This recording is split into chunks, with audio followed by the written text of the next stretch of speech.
So in the Need for Speed Payback European car list video, one of the cars mentioned as confirmed is the new M5 from BMW. And whilst talking about it, I believe I said something along the lines of, the BMW M5 F90 is a sports saloon car developed by BMW as the performance model of the F90 Generation 5 series. Mr. Skyline enthusiast, you have a problem. When Ghost announced Need for Speed Payback would be the game of choice to launch BMW's latest 5-door saloon, or sedan as Yanks call it, I was somewhat underwhelmed. Meh, just another M-series car for people who wear beige suits with matching socks was the thought process I had in mind. Just another cherry to add to an already overflowing pie stuffed to the very brink of bursting into oblivion with nothing but beamers and dual-tipped exhaust pipes as the warm yet stale filling.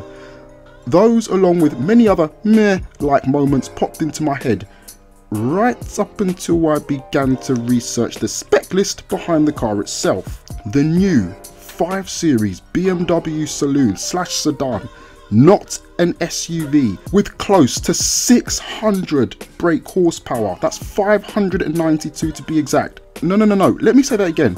592 brake horsepower in a family car for the wife and kids as well as the dog. Do you realise how insane that really is? No? Well, allow me to put some context to those numbers. The Audi R8 V10 Plus, so this is the more powerful version of an already wildly powerful performance car, has 602 brake horsepower. The track-focused Lamborghini Huracan, a full-blooded supercar, also sits around the 600 bhp level of power output, with its measly 456 brake horsepower, and I can't believe I'm using the word measly here, but the Mercedes AMG GT would eat nothing but a mixture of Pirellis and tarmac if it so much as dared to take the M5 on in a straight line. Now, I could go on, but I think the picture has been painted pretty clear now. But I have some concerning and potentially worrying news around the engine. You see, it's a 4.4 litre V8. And unlike most other popular cars in this category, it's not turbocharged. It's actually twin turbocharged. Crisis. Excuse me, private moment. 155 miles per hour top speed limited, of course. This would surely crack the 200 miles per hour barrier without the electronic nannies, or at least get damn close to it. And if all of the above isn't enough, this is the first BMW M series car that comes with all-wheel drive. All-wheel drive in a non-SUV based Beamer. It's official. See, Germans, yeah, have gone completely mad. Heaven knows what kind of suspicious substances were dripped into the coffee cups in the break room at the factory. Now here's the thing, for some reason, and I don't know why, but the legendary Skyline R34 came to my mind with immediate effect. Without doubt, one of the most popular, and some say the most popular, JDM performance-based creation to leave the shores of Japan. The car made even more famous by the late and sorely missed Paul Walker in the Fast and Furious franchise. A car with multiple global championship victories as well as retaining the meanest street credibility. It too has a formidable all-wheel drive system activated when the car hits 50 miles per hour and controls the steering of the rear wheels in the same direction as the front to improve turn in on entry to corners. Now with the Skyline, it doesn't have all of the in-car comfort and practicality of the M5, but then the Skyline was never built for that, as it's track focused and purely performance driven, ticking all the boxes required to make this a reality. I mean, look at this. Superb twin turbo straight 6, solid but slick gear shift, super efficient electronic 4-wheel drive system, mind-blowing acceleration, powerful brakes and ABS, good grip, top rate handling. These are the things that made the R34 great. So I decided to dig a little deeper, and what I didn't realise, partly due to my lack of knowledge and also partly because I'm an idiot, is that there have been comparisons between the R34 and other older generations of the M5 for quite a while now. More often than not, the M5 would have the upper hand in terms of paper-based specs and stats, but in the real world where it matters most, the Skyline would usually have all the ingredients to prevail as the victor. An example of that is shared in the article on screen you can see now, which was taken from carmag.co. I mean, look at the test summary.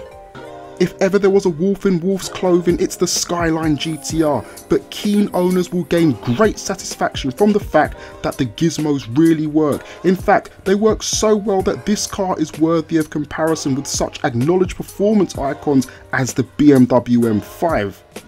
The GTR's turbocharged 6-pack's ample power and the electronically controlled 4-wheel drive system is the best performance orientated system we've encountered.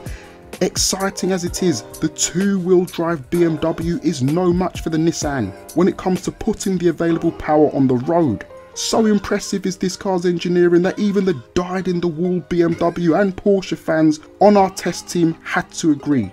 The Skyline GTR has both the dynamics and build integrity to better the comparable offerings from Munich and Zuffenhausen.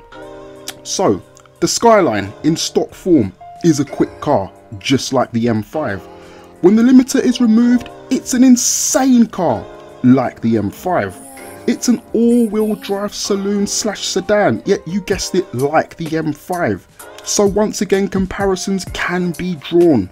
But I'm sorry, the added horsepower with the increasingly refined driving response with the addition of an all-wheel drive system which can actually be switched into rear-wheel drive, in my opinion, surely has to be enough to give even the most up-spec version of the R34 more than a few sleepless nights. Skyline fans, I think you do have a problem. I think you do. So as usual, we come to the end of another Bourne opinion. As always, I'm hugely interested in knowing you guys' thoughts on the new M5, on BMW's latest offering. Are you a traditional fan of the Beamer? Is it something that impresses you? If you're a Skyline fan out there, do you feel the R34 has got to be looking over its shoulder? As always, I'm very interested to know what your feelings are, what your thoughts are, and what your comments are on this topic. So feel free to let the debate begin now. Now, side note, I know there's going to be a few people watching this that are going to be sitting there saying, well, why am I not comparing it to the Nissan GTR? Well, it's quite simple. The Nissan GTR is not a Skyline. It never has been a Skyline. That's factual. That's not my opinion. It's factual. The Nissan GTR was actually developed to replace the Skyline. And while I'm not for 1 second suggesting there's never been comparisons between M5s and the more modern Nissan GTR, historically it's the Skyline R34 which the M5 has been measured against. So yeah, if it's your first time around here, I wish you a Bourne welcome. As always, hit the like button. If you want me to be pumping out more of these discussion videos on the road to payback, more of them on the way, so be sure to catch them. Make sure you hit the subscribe button and swing the damn hell out of the notification bell. Don't forget the Discord chat is now open. Check that out in the description box. And in the meantime, I'll see you when the next video comes out. Take it easy. Peace.